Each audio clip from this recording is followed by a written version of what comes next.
Magandang araw sa ating lahat mga kababayan. Narito na po ang weather update sa ating bansa ngayong araw, October 17, 2025. Tuluyan na nga pong nakapasok sa ating Philippine Area of Responsibility ang naturang Tropical Storm Ramil. Ayon po sa PAGASA mga kababayan, simula po ngayong araw hanggang sa darating na linggo, unti-unti pong lalakas ang naturang bagyo at ang masaklap pa po. Posibleng umabot sa severe tropical storm ang bagyong Ramil habang ito po ay papalapit sa kalupaan ng ating bansa. Para po sa makatotohanan na ulat panahon, pakinggan po natin ng mabuti mula po ito sa weather specialist ng DOST PAGASA. Narito na po mga kababayan. Sa ngayon nga po, easterlies pa rin o yung mainit at maalinsangang hangin na nanggagaling sa karagatang Pasipiko ang nakakaapekto sa malaking bahagi ng Luzon at Visayas, particular na nga po dun sa may silangang bahagi ng ating bansa. Kaya mararanasan po natin may mga maulap at maulang panahon po tayo dito po sa may mainland Cagayan, maging sa may Isabela, Aurora, Nueva Vizcaya, Nueva Ecija, pati po dito sa may Quezon, sa Metro Manila, Rizal, maging sa kabuuan ng Bicol Region, sa may Oriental Mindoro, Marinduque, Romblon, Aklan, Capiz at maging dito sa Eastern Visayas. So posible pa rin po yung mga flash floods at landslides during moderate to at times heavy rains. Magdala pa rin po tayo ng mga payong pananggapos sa ulan at posible din po yung mga matinding sikat ng araw during the morning. At para naman po dun sa nasa may northwestern section ng ating bansa, meron pong epekto itong northeasterly wind flow sa may Batanes, Babuyan Islands, maging dito sa may Ilocos Norte, kaya posible din po yung mga isolated light rains. Sa nalalabing bahagi naman po ng ating bansa, generally fair weather naman tayo, may mga tsansa lamang ng mga thunderstorms pagdating ng hapon at gabi. At ngayon nga po yung low pressure area na ating binabantayan ay pumasok na sa ating Philippine Area of Responsibility kaninang alas 12 ng tanghali. At ngayon may high chance na nga po na maging bagyo o mag-develop pa bilang isang mahinang bagyo sa susunod na 24 oras. Kanina nga pong alas 3 ng hapon, huli po natin itong namataan sa layong 1,060 kilometers sa silangan ng southeastern Luzon. At ngayon nga po, nakikita natin, posible po itong magtuloy-tuloy bilang or kumilos sa westward na movement at posible din po na maging bagyo na ito sa susunod na 24 oras at kung maging bagyo na din, ay tatanawagin na po natin ito sa local name na Ramil. Ito naman po yung ating nakikita na posibleng track nitong bagyong Ramil. Ngunit ay highly uncertain pa rin po ang kanyang track. No? So may scenario po tayo, scenario number 1 po, posible po no, mag-westward po ito sa susunod na 24 oras at mag-west-northwestward naman po sa susunod na mga oras after that. Kaya posible na ito po'y tatahakin ito ang Isabela at Cagayan area. Maglalandfall po ito possible by Saturday evening or Sunday morning at tatawid din po hanggang makalabas dito sa may Ilocos Norte or Ilocos Sur area. Yun po yung scenario number 1. Possible scenario number 2 naman po nitong potential na maging bagyo ay medyo southward po na shift or dito po mag-westward motion po ito patungo dito, mag-close approach dito sa may Bicol region by Saturday and then mag-west-northwestward naman po patungo sa may Isabela or Aurora area by Sunday. So, highly uncertain pa po yung magiging scenario or definite track nitong posibleng maging bagyong Ramil, ngunit inaantabay or inaabisuhan po natin yung ating mga kababayan no, na nasa may silangang bahagi ng Southern, Central, and Northern Luzon na mag-ingat po tayo at maghanda na po sa magiging potensyal na mga banta nitong posibleng maging bagyong Ramil.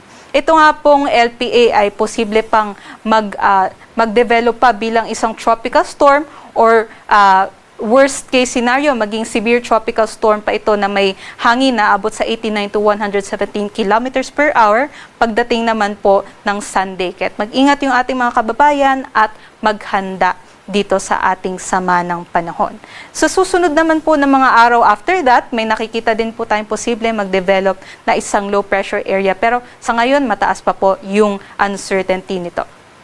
Para naman po sa ating aasahan na lagay ng panahon bukas, asahan po natin, yung easterlies ay magpapatuloy at mayroon po, pa rin po tayong mga makulimlim na panahon na may kalat na mga pag-ulan, pagkulog at pagkidlat dito po sa may silangang bahagi ng Southern Luzon maging sa may Eastern Visayas. At dito nga po sa may Aurora, sa Quezon, maging sa may Rizal, dito sa Metro Manila at sa kabuuan ng Bicol Region, asahan po natin magiging makulimlim pa po yung ating panahon. Ngunit sa nalabing bahagi naman po ng ating Luzon area, magiging maliwalas naman po yung ating panahon. Kaya posible nga pumalo hanggang 32 degrees Celsius po dito sa may Lawag, 31 degrees Celsius naman sa Metro Manila at sa Tuguegarao City at sa Tagaytay naman at Legazpi posible umabot hanggang 29 degrees Celsius. Sa Baguio naman, minimum temperature nila posible hanggang 16 degrees Celsius. Mag-ingat pa rin po tayo, posible pa rin po yung mga thunderstorm activities sa hapon o sa gabi. Dito naman po sa may Palawan, aasahan din po natin generally fair weather conditions tayo, so magiging mainit po tayo, may thunderstorm lamang or mga biglaang buhos ng ulan sa hapon. Sa may Eastern, Central, at dito rin po sa may Western Visayas, aasahan naman natin, magiging makulimlim pa rin. May mga tsansa pa rin ng mga kalat-kalat na pag-ulan dahil naman sa easterlies. Kaya ang magiging temperatura po nila, posibleng umabot hanggang 32 degrees Celsius sa may Iloilo, 31 naman sa Cebu, at 30 sa may Tacloban. Sa nalalabing bahagi naman po ng Mindanao, asahan naman po natin magiging mainit. Kaya papalo po hanggang 33 at 34 degrees Celsius sa may Zamboanga at sa may Davao. Dito naman sa may Puerto Princesa, asahan hanggang 32 degrees Celsius at dito naman sa may Kalayaan, 31 degrees Celsius maging sa Cebu at sa Cagayan de Oro City. Sa Tacloban naman posible hanggang 30 degrees Celsius. Para naman po sa ating sea conditions, wala naman po tayong nakataas na gale warning sa anumang baybaying dagat ng ating bansa. Ngunit mag-ingat po yung ating mga kababayan nasa po sa northern at eastern sections ng Luzon dahil posible nga po hanggang 2.1 meters yung kanilang mga pag-alon na delikado po doon sa mga maliliit na sasakyang pandagat. Ito naman po yung aasahan natin sa susunod pa na 3 araw.